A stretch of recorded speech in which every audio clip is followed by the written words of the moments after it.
ओम शांति।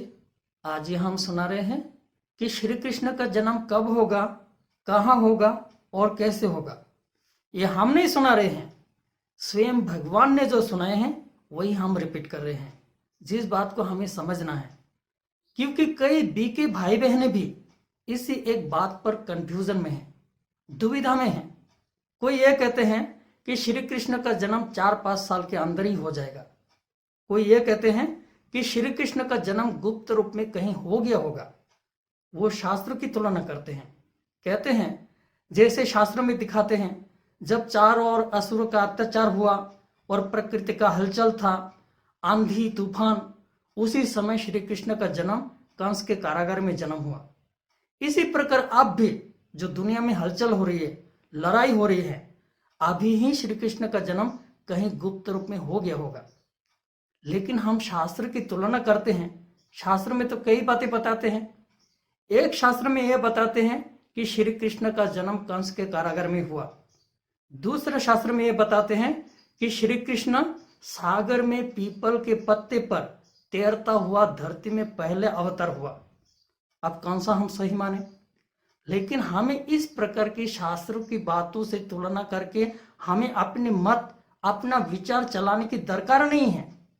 जो स्वयं भगवान ने सुनाए हैं उन बातों को हम सामने रखें। कब श्री कृष्ण का जन्म होगा, स्वयं भगवान ने जो बताए हैं।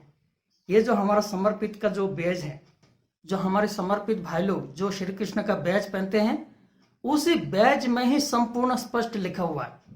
उसको हम पढ़े। ऊपर में लिखा हुआ है श्री कृष्ण आ रहे हैं, लेकिन नीचे जो लिखा हुआ है उसको भी हम पढ़े। कब आ रहे हैं? निकट होने वाले एटॉमिक विश्व युद्ध द्वारा महाविनाश के पश्चात। इतना स्पष्ट है। कब आ रहे हैं? होने वाले एटॉमिक विश्व युद्ध द्वारा महाविनाश के पश्चात। सब कुछ स्पष्ट क्लियर है।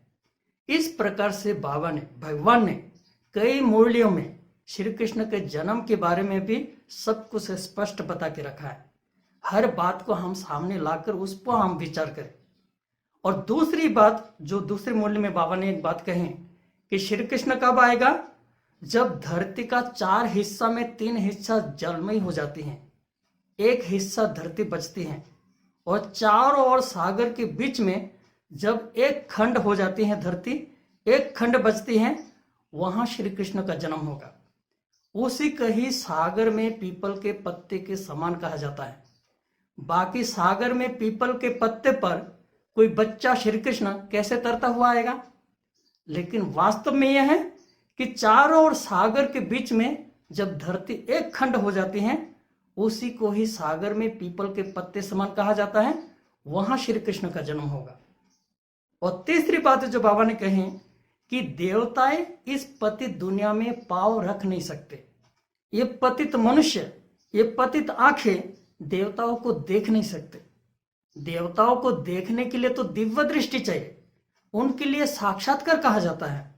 तो दुनिया इतना पतित है, इस दुनिया में, इस धरती में अनाज पैदा करने की भी शक्ति नहीं है, तो इस धरती में देवता कैसे आ जाएंगे? तो देवताओं को आने के लिए दुनिया भी सत्व प्रधान चाहिए। देवताओं का शरीर सत्व प्रधान तत्व से बनते हैं। जब तक तत्व सत्व प्रधान नहीं बने हैं, तब तक इस धरती पर देवताएं आ नहीं सकते हैं। और चौथी बात जो है कि श्री कृष्ण कौन बनेंगे? ब्रह्मा बाबा श्री कृष्ण बनेंगे। गाया भी हुआ है कि ब्रह्मा सो विष्णु, विष्णु सो ब्रह्मा। विष्णु के नाभि कमल से ही ब्रह्मा को निकालते हुए दिखाते हैं। अर्थात विष्णु ही अनेक जन्म लेकर जब कलियुग में आते हैं, तभी वो ब्रह्मा का स्वरूप बनता है। इसीलिए ब्रह्मा को कमल आसनधारी दिखाते हैं। अर्थात इस पतित दुनिया में संपूर्ण वो पवित्र बनते हैं और गीता का पाठ वो पूरा करते हैं। इसीलिए ब्रह्मा के हाथ में वेद, शास्त्र, गीता आदि दिखाते हैं। अर्थात ब्रह्मा ही वो गीता का पाठ पूरा करके फिर वो विष्णु का स्वरूप बनते हैं। और श्री कृष्ण को ही विष्णु का अवतार माना जाता है। इसीलिए गीता में भी ये बात स्पष्ट लिखी हुई है, जो गीता का अध्याय को पूरा करते हैं उसे विष्णु पद की प्राप्ति होती है। ऐसा नहीं है कि गीता पढ़ने से ही वो विष्णु पद की प्राप्ति हो जाएगी। गीता का अध्याय जो प्रैक्टिकल में पूरा करते हैं, प्रैक्टिकल में माना गीता का जो अध्याय, गीता का जो पाठ है, जो देह सहित, देह के संबंध, ये पदार्थ सब कुछ भूल अपने को आत्मा समझकर परमात्मा की याद में जो शरीर छोड़ते हैं, वही परमात्मा के समान स्थिति को प्राप्त करते हैं, वही विष्णु पद की प्राप्ति होती है। ये है गीता का अध्याय। ये पाठ ब्रह्मा बाबा ने पूरा किया, लेकिन ये पाठ माना गीता का अध्याय पूरा किया। ऐसा नहीं कि ब्रह्मा बाबा ये गीता का अध्याय पूरा किया माना ब्रह्मा बाबा चले गए, ऐसा नहीं है। ब्रह्मा का पाठ चालू है। ब्रह्मा के लिए भी बाबा ने, स्वयं भगवान ने ब्रह्मा की आयु कितनी बताई? ब्रह्मा की आयु 100 साल है। 100 साल यह नहीं है कि बाबा ने जब से लौकिक जन्म लिया तब से 100 साल, नहीं। जब से शिव बाबा ने ब्रह्मा तन का आधार लिया तभी वो ब्रह्मा नाम पढ़ते हैं, तब से वो 100 साल। ब्रह्मा की आयु 100 साल है और संगम युग की आयु भी 100 साल है। इन बातों को हमें स्पष्ट समझना है, कोई भी हमें कंफ्यूज में नहीं रहना है, हर बात को स्पष्ट समझना है। संगम युग की आयु 100 साल है, ब्रह्मा की आयु 100 साल है। अभी संगम युग की आयु 100 साल कब से कब तक? संगम युग कब से कब तक माना जाता है? जब से शिव बाबा आते हैं तब से संगम युग शुरू होते हैं, तब से ब्रह्मा का आधार, तभी ब्रह्मा का नाम पढ़ते हैं। और संगम युग पूरा कब होता है? जब शिव बाबा जाते हैं, तब से तब तक।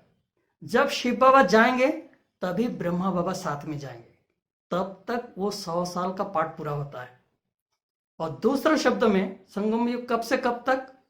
कलियुग का अंत और सतयुग के आदि तक। कलियुग तो अभी चल रहे हैं, कलियुग अंत चल रहा है, लेकिन संगम युग पूरा कब होगा? सतयुग आदि होकर। इस बात को हमें समझना है।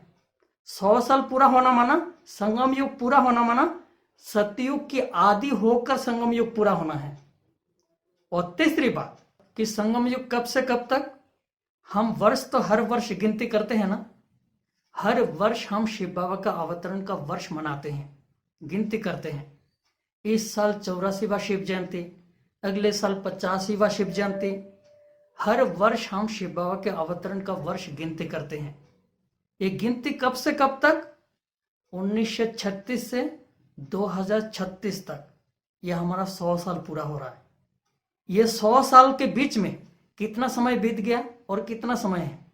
संगम युग का अब बहुत थोड़ा समय हमारे पास है, लेकिन ये थोड़ा समय में क्या क्या होना है, इन बातों को हमें गहराई से समझना है।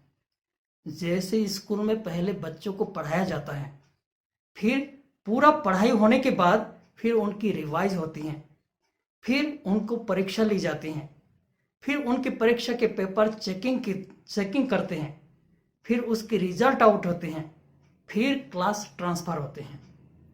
इसी प्रकार है स्वयं भगवान ने हमें जो अब तक पढ़ाए हैं उसकी अब रिवाइज हो रही है। ऐसा हम नहीं समझे कि बाबा अभी आते नहीं हैं, मुरली चलाते नहीं हैं तो बाबा का पाठ पूरा हो गया, शिव बाबा चले गए, ब्रह्मा बाबा चले गए, ऐसा हम नहीं समझे। बाबा ने जो अब तक हमें पढ़ाए थे उसकी अब हमें रिवाइज हो रही है। थोड़े समय के बाद उस पढ़ाई की हमें परीक्षा देनी है। परीक्षा होगी, परीक्षा माना महाविनाश का समय हमारे सामने होगा और भगवान ने अब तक हमें जो सिखाए उस शिक्षा की हमारे धारणा की परीक्षा होगी। और जो जिस रूप में पढ़ाई की धारणा की है उसकी स्थिति से वो प्रत्यक्ष होंगे। यही रिजल्ट आउट होना है, माना वही स्थिति की एक प्रत्यक्षता होगी। और उसके बाद क्लास ट्रांसफर माना परिवर्तन। इस कलियुग परिवर्तन होकर सतयुग बन जाना। जिन्होंने इस पढ़ाई की धारणा करके पास की है, जिन्होंने संपूर्ण पवित्र बने हैं, देवी संस्कार बने हैं, वो देवी दुनिया में अर्थात सतयुग में वो ट्रांसफर होंगे और बाकी सभी आत्माएं अपने घर चले जाएंगे, शिव बाबा के साथ परमधाम चलेंगे, जिसका ही यादगार कहा जाता है शिव की बारात। शिव बाबा जाएंगे माना सभी बारात में सभी आत्माएं जाते हैं। शास्त्र में गाया हुआ है शिव की बारात में कीड़े मकोड़े, जंतु, जानवर, भूत प्रेत सभी जाते हैं। कीड़े मकोड़े नहीं जाएंगे, सभी आत्माएं शिव बाबा के साथ साथ चलते हैं। बाबा भी मुरली में ये कहते हैं, बाप आए हैं सभी आत्माओं को वापस घर ले जाने के लिए। इसीलिए शिव बाबा को कालों का काल महाकाल कहा जाता है, महाकालेश्वर है। तो शिव बाबा का यादगार महाकालेश्वर मंदिर है। शिव बाबा जाएंगे माना सभी आत्माएं शिव बाबा के साथ साथ चलते हैं। तो महाविनाश हुआ ही नहीं। शिव बाबा कैसे चले जाएंगे? शिव बाबा अकेला थोड़े जाएंगे। शिव बाबा जाना माना सभी आत्माओं को अपना घर लौटना। उसी समय ही ब्रह्मा बाबा साथ में जाएंगे। तब तक ब्रह्मा बाबा शिव बाबा अलग हो नहीं सकता। मुरली में बाबा ने कई मुरली में ये बातें कही हैं कि बाप दादा कंबाइंड है, अलग हो नहीं सकते हैं। इसीलिए गाया भी हुआ है कि आदम खुदा नहीं है, लेकिन खुदा के नूर से आदम जुदा नहीं है। एक पल भी शिव बाबा ब्रह्मा बाबा अलग हो नहीं सकते। अलग तब होगा जब घर परमधाम जाएंगे। परमधाम में घर जाना ही ब्रह्मा बाबा को शिव बाबा से अलग हो जाना। क्योंकि बाबा की जो शिक्षा है कि तुमको घर जाकर बैठना नहीं है, तुमको घर को टच करके ही आना है, और सेकंड में जीवन मुक्ति गाए जाते हैं। तो ब्रह्मा बाबा शिव बाबा को परमधाम जाना ही ब्रह्मा बाबा शिव बाबा से अलग होना, तभी वो श्री कृष्ण का जन्म होना। और जब तक शिव बाबा परमधाम गए नहीं, शिव की बारात गए नहीं है, तब तक श्री कृष्ण का जन्म हो नहीं सकता है। और जब तक श्री कृष्ण का जन्म नहीं हुआ है, तब तक बाप दादा शिव बाबा ब्रह्मा बाबा हमारे साथ है। इन बातों को हमें गहराई से समझना है। अगर ये बातें अच्छी लगी, प्लीज आप दूसरों को भी आप शेयर करने में मदद कीजिए। ओम शांति।